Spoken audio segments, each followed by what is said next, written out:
السلام عليكم مشاهدين، كي دايرين؟ لاباس عليكم؟ نتمنىكم تكونوا على خير وبخير.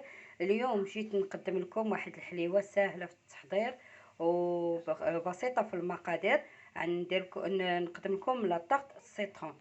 عندي لا طارت سيترون، عندي هنايا 3 الحامضات حكيتهم، القشور ديالهم غنستعملو. عندي السيترون بالحليب، شاصيه ديال الخماره، قشور ديال الحامض. عندي كاس ديال سنيده، الزبده شي 4 ولا 5 المعالق، شويه ديال الملحه، وصفر د البيض. عندي هنايا 4 ديال الصفر د البيض، وحده غنستعملها في العجينه وثلاثه في لا كريم باتيسري. خليكم معايا في الطريقه ديال التحضير. والدقيق على حسب الخليط، على حسب الخليط. الطحين ما كتهز، بعد المره كتهز العبار مزيان، بعد المره كتهز شويه. غادي نخلي لكم ان شاء الله المقادير كلها.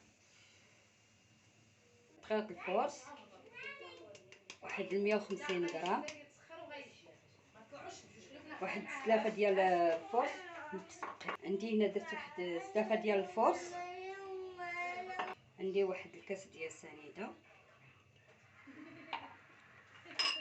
شويه ديال قشره الحامض، حيت هاد النص غنديرو هنا والنص غادي نوضعوه فيه، غادي نديرو في لا كريم باتيسري. واحد صفر د البيض،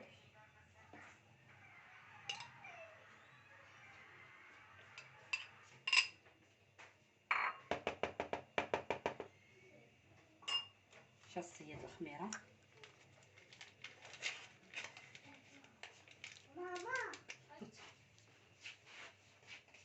نقا كبيره ديال الحليب باودر،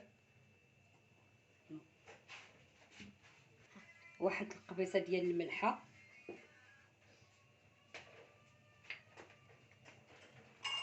وعندي هنا الزبده، غادير واحد 3 المعالق كبار.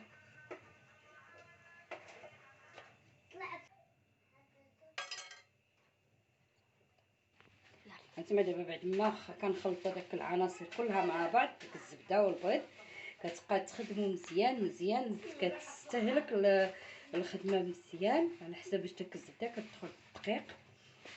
ضروري تخدموه مزيان، كنبقاو نخلطوا حتى كينسجموا داك العناصر بعضياتهم. هانتوما كتشوفوا كنخلطوه مزيان.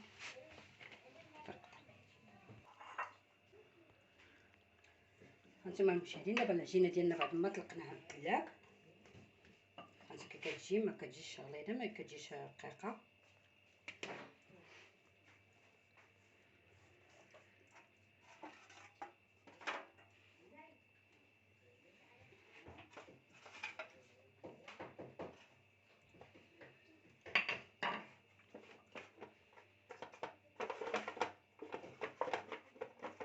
غنبسطوها هكا مزيان باش كتشد الحجم ديال المول. دابا بعد ما طلقناها في المول كتقبوها مزيان، ضروري تقبوها باش ما كتنفخش.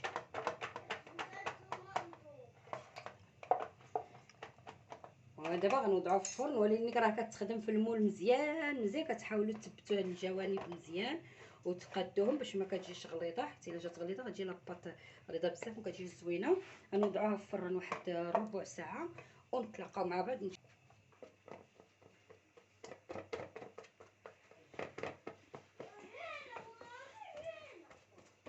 هانتوما دابا بعد ما طابت معنا لاباط ديال لاطارت، عندنا هنا 5 ديال المعالق عندنا 5 د المعالق ديال السكر كلاصي، عندنا واحد نص كاس ديال الحامض معصر، 2 معالق كبار ديال النشا، معلقه الزبده، القشور ديال الحامض، 3 ديال الصفر د البيض، وعندي هنا يترو ديال الحليب.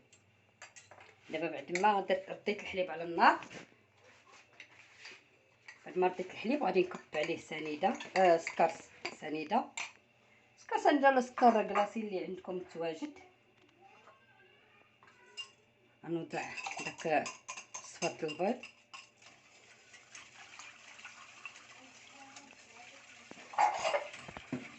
غتستمر تتحرك مزيان مزيان مزيان. انا بحكم اللي دايراها بالحامض حاولت ندير القشر ديال الحامض. عندي هنا واحد المعلقه كبيره قشر الحامض، كيعطي واحد النكهه رائعه.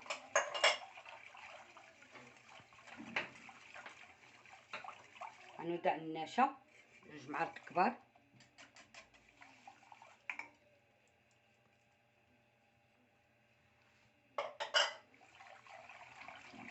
وغنستمر تتحرك حتى تبدا تعقد لنا الكريمه.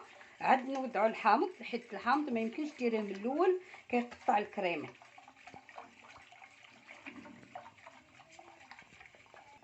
دابا نتوما كتشوفوا المشاهدين بعد ما بقات تعقد معنا لا كريم كتعقد، كندير داك الحامض وكتستمروا بالتحراك.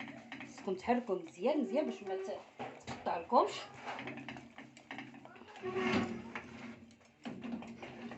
هذا هو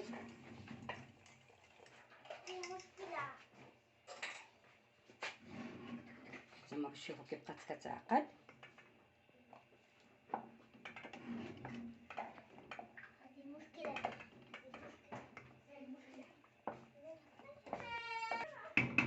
دابا نتوما بعد ما عقدت لنا لا كريم باتيسري كنوضع داك معلقه الزبده وكنستمر بالتخلاط حتى كتذوب.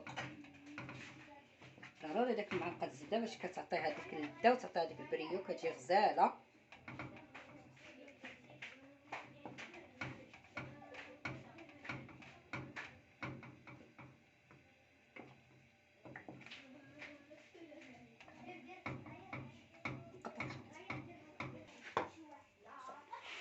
دابا نتوما لا كريم باتيسري ديالنا باش بعد ما عقدات غنكبها في المول.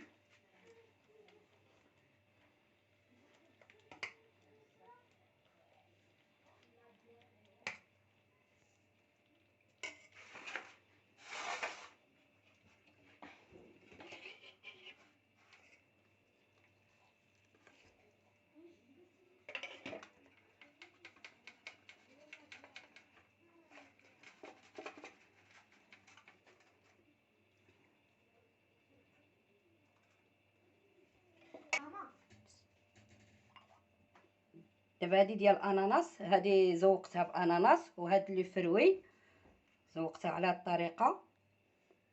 وزوقوها نتوما لكم الاختيار باش ما بغيتو، هاد الذوق تختلف.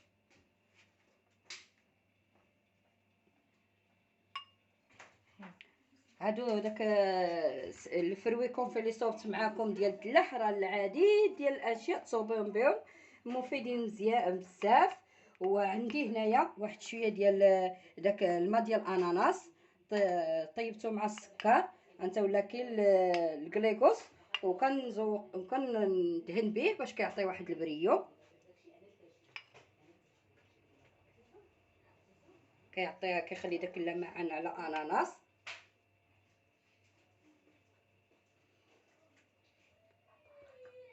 وهذه هي لاطاط ديالنا ديال الاناناس. شوفي راه كي جات على هذا الشكل. نتوما هذه لاطاط الثانيه غادي ندير لها البيض البيض.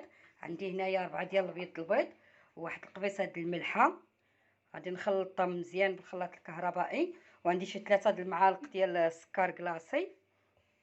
هانتوما البيض كيف جا كيجي بحال الثلج عاقد، كنوضعوه فوق لاطاط.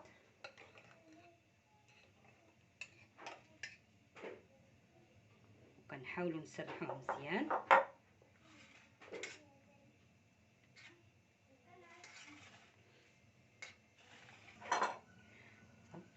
دابا بعد ما درنا لنا البيض كنوضعوا سنيده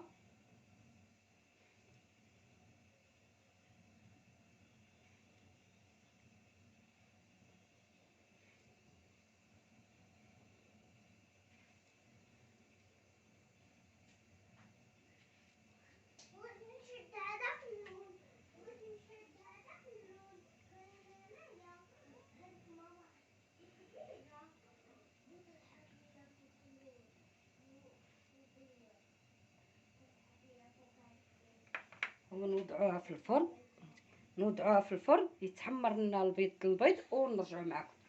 نوضعوها في الفرن من التحت والعافيه غتكون من الفوق، وانتبهوا معاها مزيان، ردوا البال مزيان باش ما يتشلهب لكمش البيض حيت غير البيض دغيا كيطيب وما كيتحرقش.